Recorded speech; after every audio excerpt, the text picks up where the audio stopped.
हरे कृष्णा।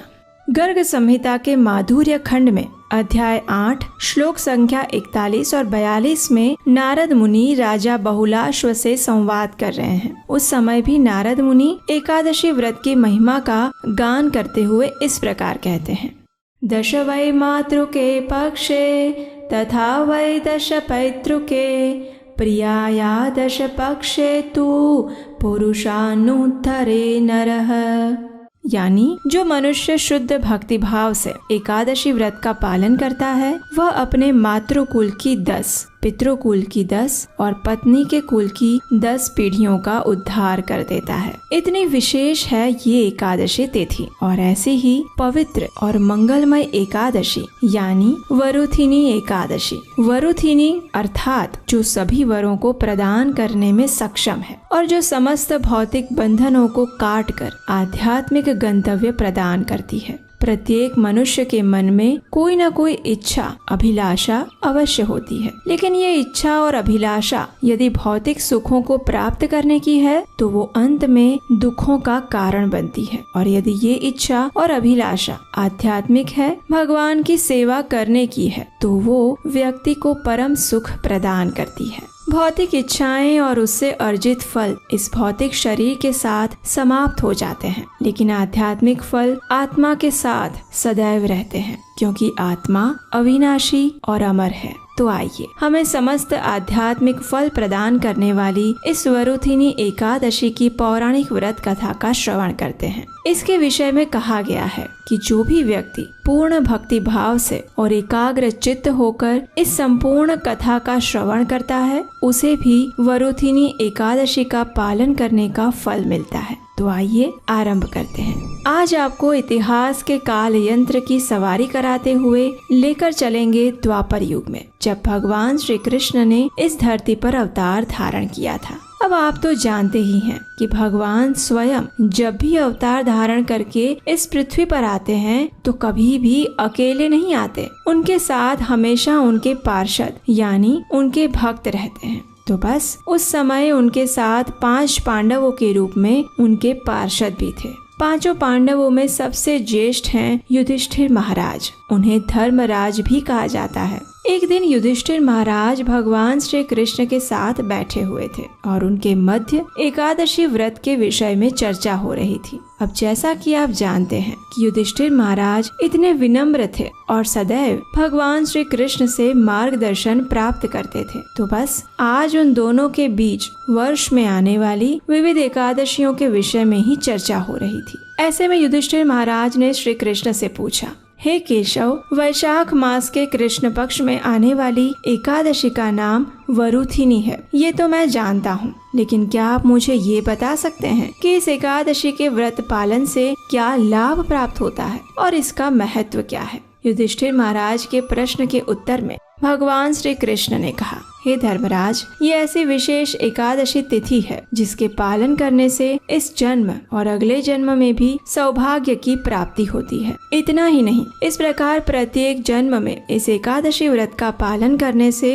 व्यक्ति वास्तविक गंतव्य को प्राप्त करते हुए इस जन्म मृत्यु के चक्र से हमेशा के लिए मुक्त हो जाता है और आध्यात्मिक लोक को प्राप्त करता है। ये कहकर भगवान श्री कृष्ण ने आगे कहा, ये वही एकादशी है जिसके पालन करने से महान राजा मांधाता को मुक्ति मिली थी। एक समय की बात है जब इक्ष्वाकु वंश के महान राजा त्रिशंकु थे। उनके पुत्र का नाम था धुंधुमार। राजा धुंधुमार अत्यंत पराक्रमी, तेजस्वी और भगवान के भक्त थे, लेकिन एक दिन उन्हें शिव जी का श्राप मिला। अब शिव जी तो वैसे भी आशुतोष हैं और अत्यंत दयालु भी, लेकिन राजा धुंधुमार को शिव जी द्वारा श्राप प्राप्त हुआ और उसके कारण उन्हें कुष्ठ रोग हो गया। हम सब जानते हैं कि कुष्ठ रोग कितना भयंकर होता है और वो आसानी से ठीक भी नहीं होता। लेकिन जैसे ही राजा धुंधुमार को वरुथिनी एकादशी के महात्म्य के विषय में ज्ञात हुआ, उन्होंने इस वरुथिनी एकादशी का नियम पूर्वक पालन किया। और आपको जानकर आश्चर्य होगा कि वरुथिनी एकादशी व्रत का पालन करने से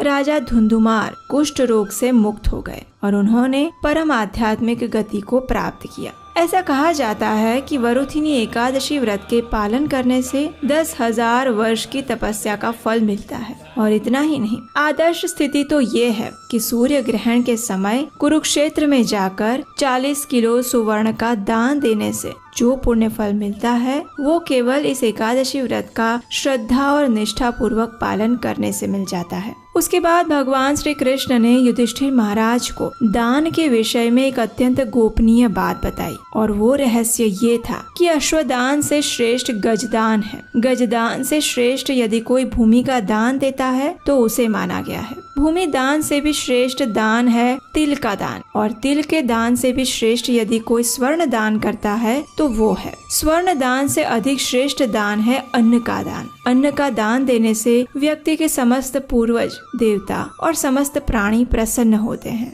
विद्वान लोग कन्या दान को भी अन्न दान के समान ही मानते हैं। लेकिन अब भगवान श्री कृष्ण सबसे गूढ़ रहस्य को बताते हुए कहते हैं कि भले ही अन्न दान को महादान कहा गया हो, लेकिन अन्न दान से भी श्रेष्ठ है विद्या का दान। जी हाँ, इसीलिए श्रील प्रभुपाद ने कहा है कि सबसे बड़ी दान और समाज की सेवा की प्रवृत्ति है लोगों को भगवान और उनके साथ उनके संबंध के विषय में ज्ञान देना। और यही कारण है कि आज इस्कॉन के सभी मंदिरों और केंद्रों में हजारों लाखों भक्तों द्वारा भगवत गीता और श्रीमद् भागवतम के ज्ञान का दान देने के लिए सेवा यज्ञ चल रहा है, जिससे वर्तमान समय में अनेक लोग लाभान्वित हो रहे हैं और अपने जीवन के परम लक्ष्य की ओर अग्रसर हो रहे हैं। इस एकादशी के महात्म्य के विषय में बताते हुए भगवान श्री कृष्ण आगे कहते हैं, हे युधिष्ठिर महाराज, जो व्यक्ति अपनी पुत्री की धन संपदा पर आश्रित रहता है उसे संपूर्ण ब्रह्मांड के जलमग्न होने तक नारकीय अवस्था में रहना पड़ता है। इससे विपरीत यदि कोई व्यक्ति आभूषणों से सुसज्जित अपनी पुत्री का कन्या दान देता है तो उसे स्वर्गिक सुख प्राप्त होते हैं।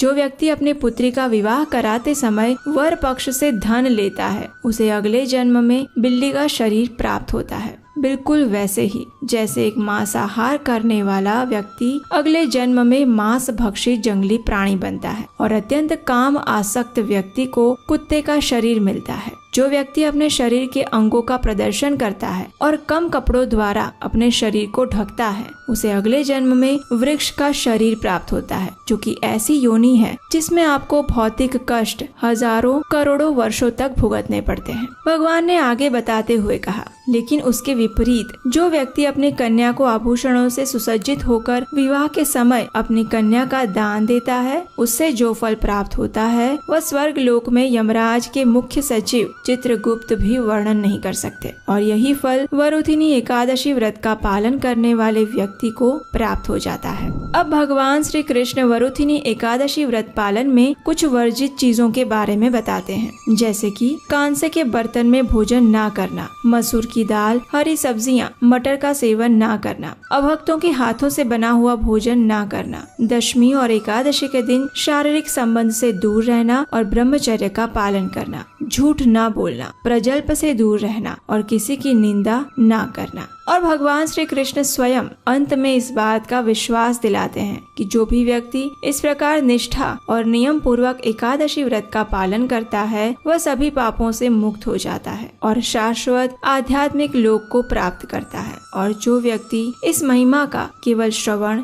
या पठन भी करता है उसे भी 1000 गायों का दान देने का पुण्य फल प्राप्त होता है। तो ये थी वरुथिनी एकादशी की पौराणिक कथा। जो भी व्यक्ति एकादशी व्रत का पालन करता है उसे अपनी चेतना पर विशेष ध्यान देना चाहिए। इस दिन अधिक से अधिक समय हरे कृष्ण महामंत्र का जप करना चाहिए, भगवान की कथा सुननी चाहिए और वैदिक ग्रंथों का अध्ययन करना चाहिए। भगवत गीता और श्रीमद् भागवतम जैसे ग्रंथों को पढ़ना चाहिए। किसी भी प्रकार का अन्न या अन्न युक्त आहार नहीं लेना चाहिए। आवश्यकता लगे तो फल, दूध, फलों का रस या फिर एकादशी प्रसाद ले सकते हैं, लेकिन वो भी भगवान को अर्पित किया हुआ ही लेना चाहिए। अगले दिन द्वादशी पर संपूर्ण विधि विधान के साथ निर्धारित पारण समय में ही इस वरुथिनी एकादशी व्रत का पारण करना चाहिए। और ये पारण कैसे करना चाहिए इस विषय में आप जानना चाहते हैं तो आपके अपने इस चैनल उपदेशाष्टकम को सब्सक्राइब कर लीजिए और नोटिफिकेशन बटन ऑन कर लीजिए, क्योंकि आज शाम को हम आपके लिए